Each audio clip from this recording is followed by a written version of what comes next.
Buenas tardes, hermanos, bendiciones. Aquí estamos para darles el estudio bíblico correspondiente a esta semana. Y hoy comenzamos con el estudio del Sermón del Monte y vamos a comenzar orando como siempre hacemos. Padre, te damos gracias, bendito Dios, por cada oportunidad que nos das de aprender acerca de tu palabra. Señor, danos de tu sabiduría para entender cada cosa que aprendamos en esta tarde. En el nombre de Jesucristo, nuestro amado Salvador, te damos gracias. Amén y amén. Bueno, hermanos, vamos a comenzar hoy estudiando las bienaventuranzas y les leo en Mateo capítulo 5, versículos del 1 al 12. Viendo la multitud, subió al monte y sentándose vinieron a él sus discípulos y abriendo su boca les enseñaba diciendo: Bienaventurados los pobres de espíritu, porque de ellos es el reino de los cielos. Bienaventurados los que lloran, porque ellos recibirán consolación. Bienaventurados los mansos, porque ellos recibirán la tierra por heredad. Bienaventurados los que tienen hambre y sed de justicia, porque ellos serán saciados. Bienaventurados los de limpio corazón, porque ellos verán a Dios. Bienaventurados los pacificadores, porque ellos serán llamados hijos de Dios. Bienaventurados los que padecen persecución por causa de la justicia, porque de ellos es el reino de los cielos. Bienaventurados sois cuando por mi causa os vituperen o os persigan, y digan toda clase de mal contra vosotros mintiendo. Gozaos y alegraos, porque vuestro galardón es grande en los cielos, porque así persiguieron a los profetas que fueron antes de vosotros. Bueno, vamos a comenzar el estudio bíblico acerca de las bienaventuranzas, es decir, del Sermón del Monte, que contiene las bienaventuranzas, que es algo considerado como el discurso más extenso de nuestro Señor Jesucristo en su ministerio acá en la tierra. Y este sermón lo muestra la Biblia y abarca los capítulos del 5 al 7 del Evangelio de Mateo. En este sermón, nuestro Señor Jesucristo nos enseña cómo debe vivir alguien que forma parte del reino de Dios, es decir, que podemos considerar el Sermón del Monte como un manual perfecto para la vida diaria de un cristiano. En el Sermón del Monte, Jesús nos da las enseñanzas sobre diversos temas: las bienaventuranzas, la luz y la sal del mundo, la ley, la ira, el adulterio, el divorcio, los juramentos, la venganza, el amor hacia los enemigos, los afanes, el dinero, los frutos, los dos cimientos, etc. Y la importancia de este sermón radica en que puede considerarse como el manual de la vida de un cristiano, es decir, por este sermón nos podemos guiar para nuestra vida cristiana, pues nos muestra precisamente cómo es que debemos comportarnos, cuáles son las acciones y las actitudes que alguien que tiene a Jesucristo en su vida y que Jesucristo es su Señor y Salvador y es el dueño de toda su vida, debe comportarse ante determinada situación. En el texto que hemos leído, para comenzar, encontramos la primera parte del Sermón del Monte, la cual es conocida como las bienaventuranzas. Las bienaventuranzas, la palabra griega usada para las bienaventuranzas en el original es la palabra makarios, que se traduce como felices, dichosos y especialmente bendecidos. Ahora yo les pregunto, si este día nos pidieran a cada uno de nosotros que hiciéramos una lista de aquellas personas a quienes nosotros consideramos que son dichosas o felices en la sociedad que nosotros conocemos, ¿a quién podríamos mencionar? Piense.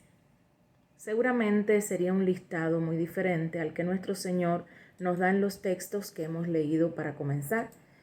Posiblemente como cristianos humanos, como seres humanos, posiblemente la lista serían los felices, son los que tienen buenos salarios y buenos empleos. Felices son los que viven en colonias privadas y seguras. Felices los que son atractivos o atractivas, es decir, los hombres que son considerados guapos, las mujeres bonitas.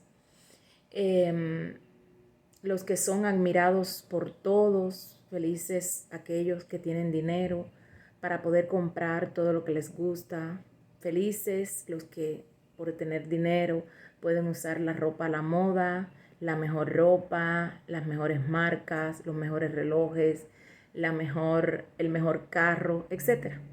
Es decir, que quizás si nos hacen esta pregunta a nosotros pondríamos en esa lista a las personas más que más poder adquisitivo, es decir, poder económico tienen en la sociedad. Pero podemos darnos cuenta por el texto que leímos que la lista de los bienaventurados que nuestro Señor Jesucristo nos da es muy diferente a la que haríamos nosotros.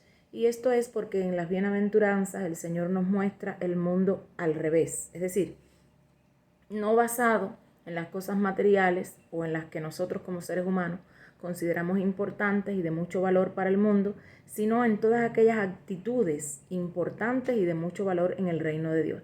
Es decir, que el Señor habla acerca de las cualidades, pero no del poder adquisitivo, no del poder económico, no de lo que puedas o no tener desde el punto de vista material, de recursos, etc. En la palabra de Dios veamos quiénes son los bienaventurados, los dichosos en el reino de Dios. Primeramente dice que los pobres en espíritu, porque de ellos es el reino de Dios, y hablamos del versículo 20 de este capítulo que estamos leyendo. Es decir, bienaventurados los pobres en espíritu, porque de ellos es el reino de los cielos. Primeramente, cuando leemos esto, tenemos que comprender que el Señor no nos está diciendo que para entrar al reino de los cielos es necesario ser pobre materialmente hablando, es decir, no tener ningún tipo de recursos, ser una persona pobre. Eso no es lo que Dios está diciendo, pues entonces se estaría contradiciendo, pues la palabra de Dios nos dice que no somos salvos por nuestra pobreza, sino por la fe en Jesucristo. Así que sinónimo de cristiano, sinónimo de salvo no es ser pobre. Amén. Para entrar al cielo, para entrar al reino de Dios, lo que tenemos es que tener fe en Cristo Jesús, es decir, en nuestro Señor Jesucristo. El Señor tampoco nos está diciendo que los ricos están condenados, pues sabemos que gracias a Dios hay muchas personas ricas que han confiado en nuestro Señor Jesucristo como su Salvador y Señor, es decir, como el Salvador y Señor de sus vidas. Entonces nos preguntaríamos, ¿quiénes son entonces los pobres que nos menciona el Señor en este texto?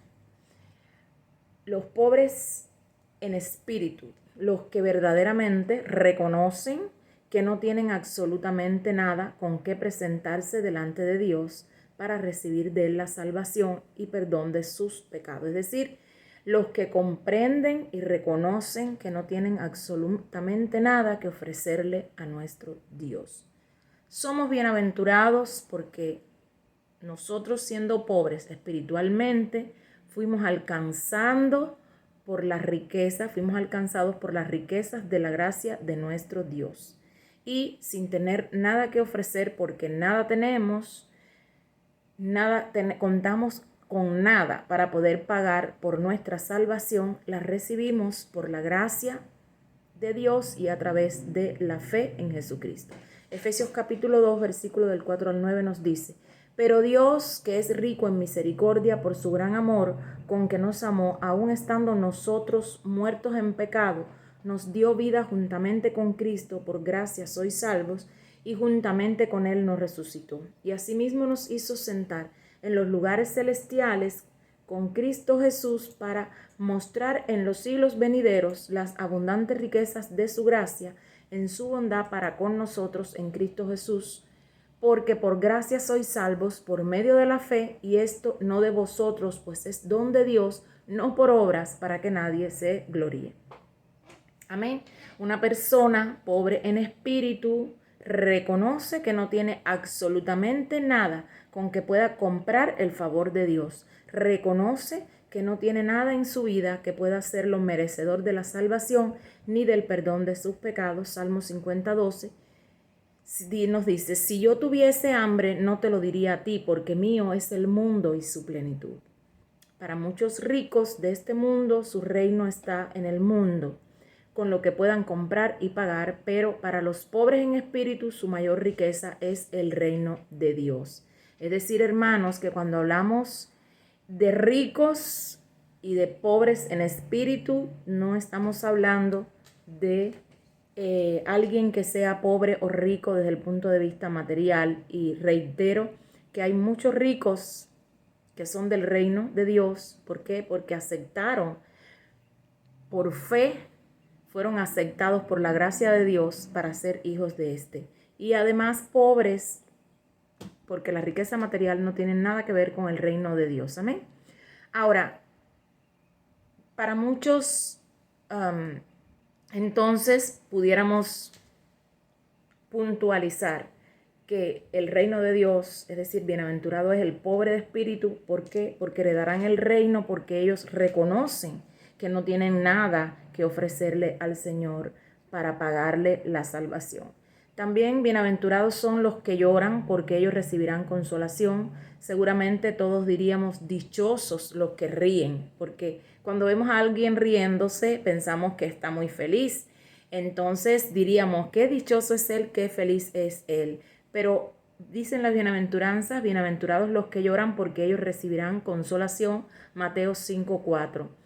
Seguramente diríamos que los que están llorando no son felices, es decir, no son bienaventurados. Pero ahora yo les pregunto, ¿quién puede sentirse dichoso por llorar o bendecido por estar llorando? Son bienaventurados aquellos que lloran, es decir, que sufren su pecado. Los que lloran, los que se contritan, los que sufren por ofender a Dios, los que lloran por el dolor de haberle fallado al Señor y tienen un verdadero arrepentimiento en su corazón. Ellos serán consolados. Segunda de Corintios capítulo 7, versículos del 9 al 10 nos dice: ahora me gozo, no porque hayáis sido contristados, sino porque fuisteis contristados para arrepentimiento, porque habéis sido contristados según Dios, para que ninguna pérdida padecieses por nuestra parte, porque la tristeza que es según Dios produce arrepentimiento para la salvación, de que no hay que arrepentirse, pero la tristeza del mundo produce muerte.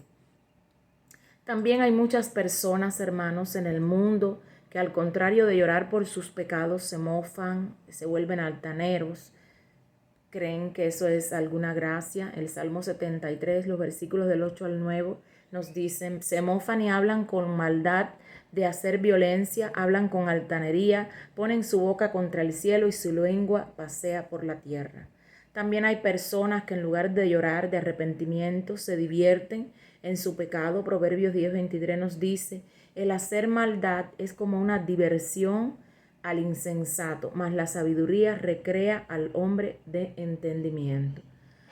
Pero tenemos, hermanos, que saber que estos que se mofan o se divierten y no se arrepienten de sus pecados, al final no van a ser consolados, sino al contrario, llorarán por su condenación. Mateo capítulo 13, versículos 41 y 42 dice: enviará el Hijo del Hombre a sus ángeles y recogerán de su reino a todos los que sirven de tropiezo y a los que hacen iniquidad, y los echarán en el horno de fuego. Allí será el lloro y el crujir de dientes. En cambio, hermanos, los que lloran por su pecado con un corazón arrepentido nunca serán rechazados por el Señor, sino que serán perdonados y consolados y reirán de gozo. El Salmo capítulo 30, los versículos del 10 al 11 nos dicen: oye, oh Jehová, y ten misericordia de mí, Jehová, sé tú mi ayudador. Has cambiado mi lamento en baile, desataste mi cilicio y me ceñiste con alegría. Entonces, hermanos, hasta aquí hemos visto dos de las bienaventuranzas, y vamos a hablar a continuar con las bienaventuranzas que el Señor nos habla en el Sermón del Monte. Y entonces vamos a hablar acerca de la continuación de estos versículos. El versículo 5 nos dice: los bienaventurados los mansos, porque ellos recibirán la tierra por heredad. La palabra griega en el original es praus, que se refiere a alguien que tiene control de sí mismo. No se refiere a alguien débil o cobarde, pues podemos ver en la palabra de Dios que nuestro Señor Jesucristo nos dice que debemos aprender de Él, que es manso y humilde de corazón. Mateo capítulo 11, versículo 29 dice: llevad mi yugo sobre vosotros y aprended de mí, que soy manso y humilde de corazón, y hallaréis descanso para vuestras almas. Hermanos, la palabra del Señor nos muestra que una persona que tiene control de sí misma es más fuerte que alguien que conquista una